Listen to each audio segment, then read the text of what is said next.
Bon, alors, l'essai de compression, c'est un essai. Quand on le réalise, on le fait sur une éprouvette de béton. L'éprouvette de béton, c'est une éprouvette qui est cylindrique. Son diamètre égale 16 cm. Ou la hauteur de l'éprouvette, H, égale à 2 fois le diamètre. Alors, on prend de l'éprouvette de béton, comme vous avez vu sur les vidéos que je vous ai envoyées. On place l'éprouvette dans la machine et cette machine, elle va exercer deux efforts. Attention, les efforts de compression, ils sont dans le sens contraire.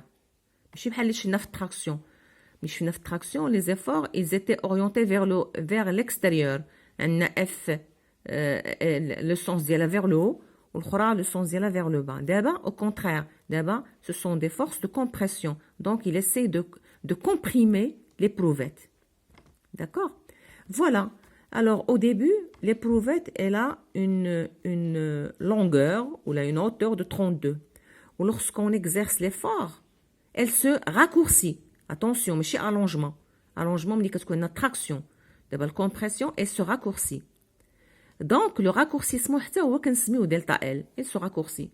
Et on continue ainsi, les essais, les on continue ainsi, on augmente l'effort jusqu'à on va exercer un effort max, et l'effort max, il va nous donner la rupture. La rupture, c'est-à-dire, elle va se casser.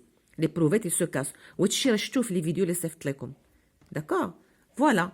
إذن هذا هو l'essai de compression. Bien sûr, هذا l'essai de compression, ماشي كنديرو غير على البيطون بوحدو. On peut faire l'essai même sur l'acier. ولكن en général, sur l'acier, l'essai de compression, on le fait sur l'acier dans les usines d'acier. Pour mesurer la résistance de l'acier à la compression. Mais l'essai de compression, on le fait sur le béton. En général, quand on a le béton, les chantiers, quand on a le béton, ou au laboratoire, pourquoi? Pour mesurer la résistance du béton à la compression.